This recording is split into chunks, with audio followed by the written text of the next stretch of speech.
Hello there. Today I want to talk about stormtroopers and how terrible they are because they do not deserve an ounce of recognition that they actually get. Throughout the entirety of Star Wars, we have seen stormtroopers in every way, shape, and form throughout the entirety of the galaxy. There's only like 15 different categories of stormtroopers, but the most recognizable ones are obviously the TK troopers, also known as the regular white stormtroopers, because of course they are all just plain suited, no recognizable features, except for maybe a little pauldron on the side.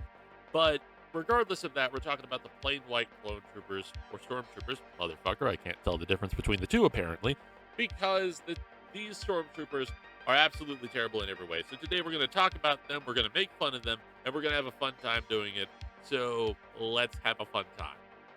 The first thing we need to talk about in regard to the stormtroopers is how bad they are at aiming. So, back in the day in 1977, Obi-Wan Kenobi literally says these words to Luke Skywalker as he is talking to him about Imperial stormtroopers. But we are meant to think they did.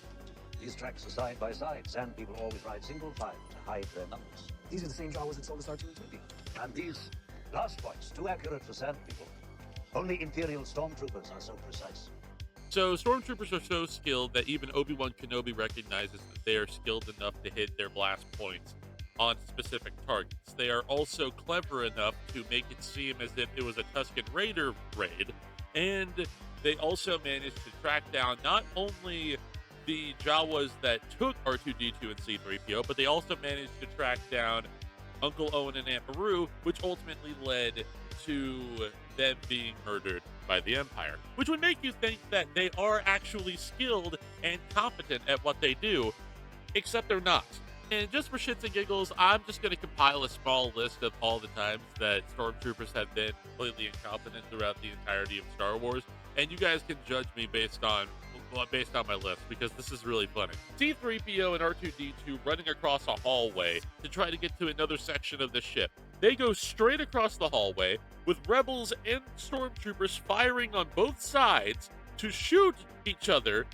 They don't even get nicked. They don't get scratched. They don't even get scuffed. Han Solo, literally standing right there in the walkway of his own ship, does not get shot at, does not get scuffed, barely gets even nicked. Han, Chewie, Luke, and Leia, right down the middle of a hallway, getting fired at by stormtroopers, do not get nicked, do not get burned, do not get injured in any way, shape, or form. The only injury that they take throughout this entire fight is their pride, because they have to go right down a trash chute.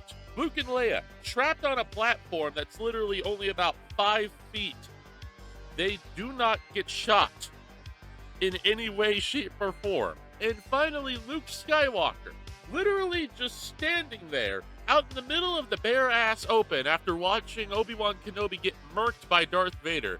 Literally standing there, holding a blaster like a 5-year-old, not even getting shot at, not even getting...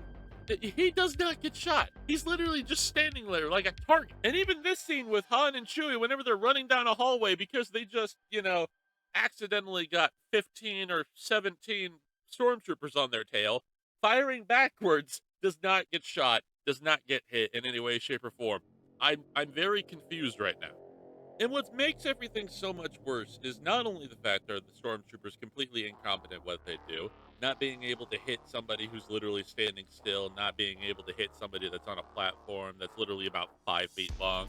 Not only so incompetent that they can't even shoot someone who's literally not only standing right there, but 2 other people that are also standing right over there, 10 feet away from them. What's worse is that the Imperial military officers, like Piet, Ozzel, and many others, are just as incompetent, if not worse. For example, in Empire Strikes Back, there is Captain Piet. Captain Piet finds out that there is a shield generator on Hoth, and there is life on the planet, and one of their probe droids brought the information back to them. Admiral Ozzel says, hey, I want proof, not, just another base where there could be people on it, but maybe not.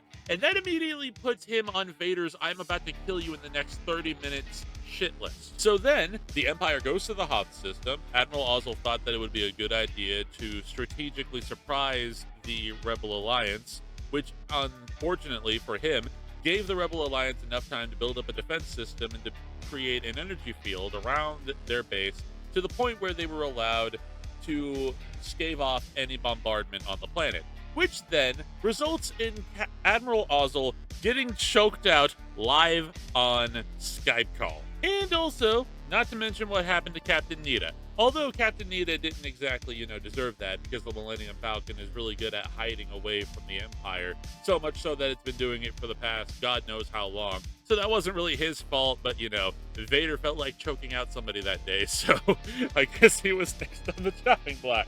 Meanwhile, look at General Veers. He manages to land on the planet with his AT-ATs, the AT-STs, the Snowtroopers, and the various other things that they have. They go through the perimeter of the shield generator, destroy the entire Rebel Alliance resistance forces, find the shield generator, blow it up immediately, and then Vader comes down to the planet, sacks the entire place, kills a crap ton of rebels, and then manages to drive them off to where they are now on the run. General Veers in Episode 5, Empire Strikes Back, effectively does more in his very few minutes of screen time that he has in this movie than any other Imperial officer in the entirety of Star Wars. Why? Why is that? We have Stormtroopers that are so incompetent that they can't hit a target that's literally standing still. We have Imperial officers that are so incompetent that they can't follow simple direct orders, and who are so incompetent that they allow themselves to fuck up in every way, shape, and form, and regularly get choked out by Darth Vader. The only one who has not fucked up in any considerable way is General Veers, also known as Grand Maester Pycelle from Game of Thrones. Yeah, I don't know what to say about that. Take your pick.